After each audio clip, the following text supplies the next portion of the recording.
Assalamualaikum warahmatullahi wabarakatuh. Kembali lagi di channelnya Warung TKN, masih dalam acara OPD, obrolan pengamal dikir. Pada kesempatan kali ini di sebelah kanan saya ada seorang narasumber yang akan nanti kita tanya-tanya untuk bagaimana proses beliau pertama kali belajar dikir dan sampai sekarang itu menjadi Ikhwan TKN Pondok Pesantren Suryalaya.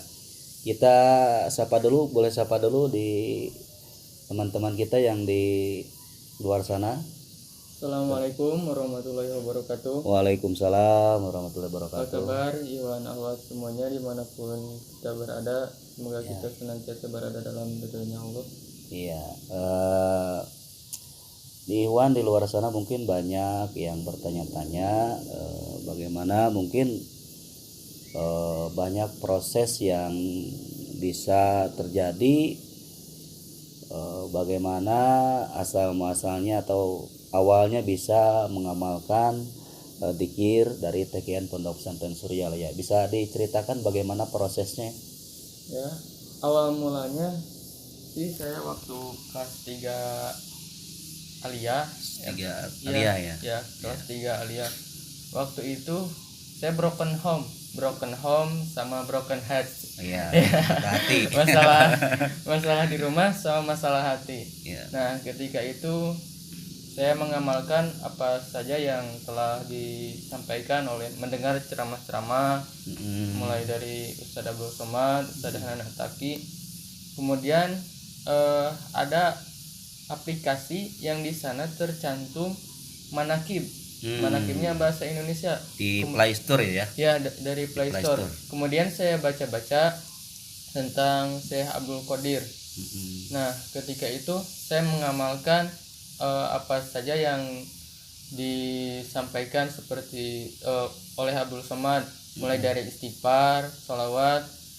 Saya biasakan itu setiap hari minimal 1000, kalau tidak salah, selama seminggu berturut-turut. Tafakur bin nikmat. Nah, ketika itu saya bermimpi ketika berjalan di pinggir sungai ada orang yang memakai baju putih, beliau sedang berwudu.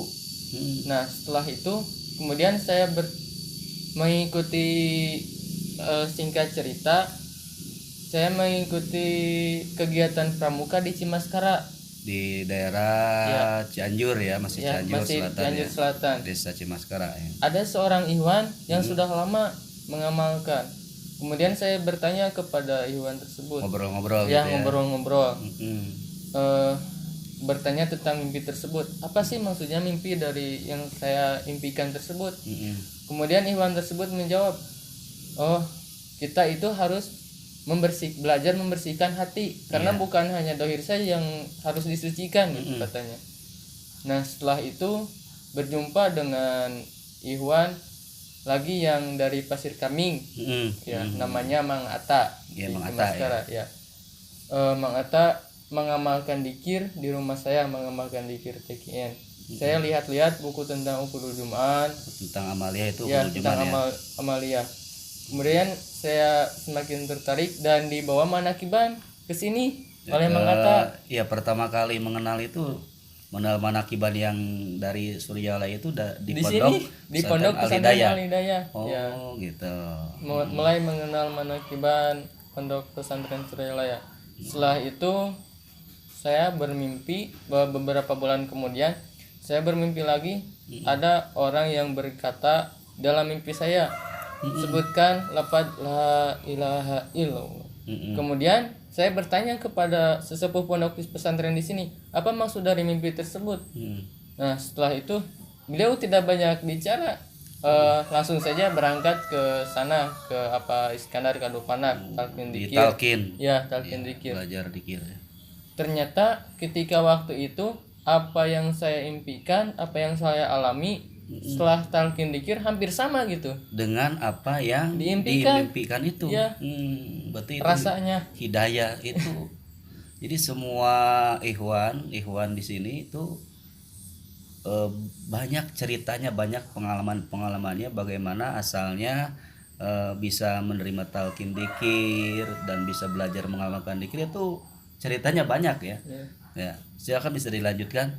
Ya, setelah itu alhamdulillah setelah mendapat petunjuk dari sini, saya pun mempersiapkan uang dan segalanya untuk berangkat ke sana.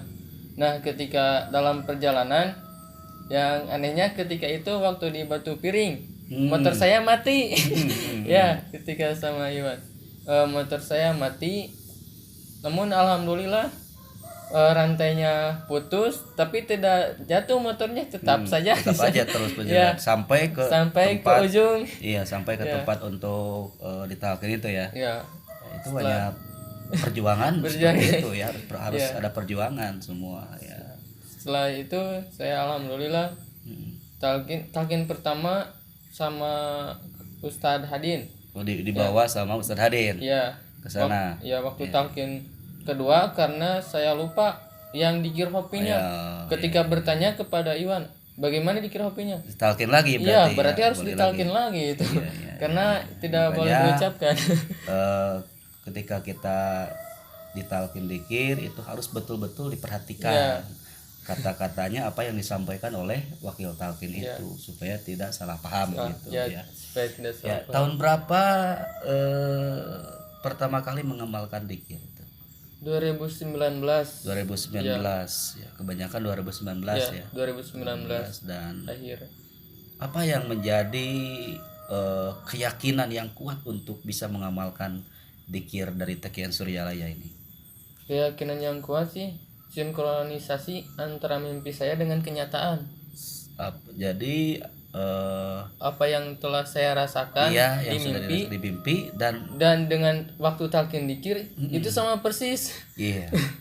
Awal murahnya seperti itu dan Iya. sampai sekarang udah mungkin hampir 1 tahun Ya, belajar alhamdulillah. mengamalkan dzikir ya, insya Allah mungkin ada tips-tips untuk ikhwan-ikhwan yang baru bersama-sama kita belajar dzikir agar supaya bagaimana caranya supaya kita belajar dzikir itu istiqomah. Ada tips-tips mungkin yang sederhana sekali untuk ikhwan-ikhwan ya. Sebenarnya sih tipsnya kita jangan terlalu banyak memikirkan apa yang sudah masalah-masalah gitu. Cukup netral saja di hobi Iya. dan mengikuti anjuran sesuai dengan ukudul Jumat dan tanbih. Iya, iya. Ya, walaupun kita sering kali melakukan kesalahan Iya, gitu. tapi terus diperbaiki. Terus diperbaiki dan terus hikmah sama orang-orang yang sudah lama mengamalkan. Ya, gitu. Ya, mungkin ada lagi? Cukup. Cukup. Berbagi pengalamannya ya. Mungkin itu yang bisa beliau sampaikan. Masih banyak sebetulnya cerita-cerita tentang bagaimana pengalaman beliau mengamalkan dzikir, tetapi karena waktunya sangat singkat, ini mudah-mudahan bermanfaat. Salam istiqomah wa tasimu bihablillah. Wassalamualaikum warahmatullahi wabarakatuh.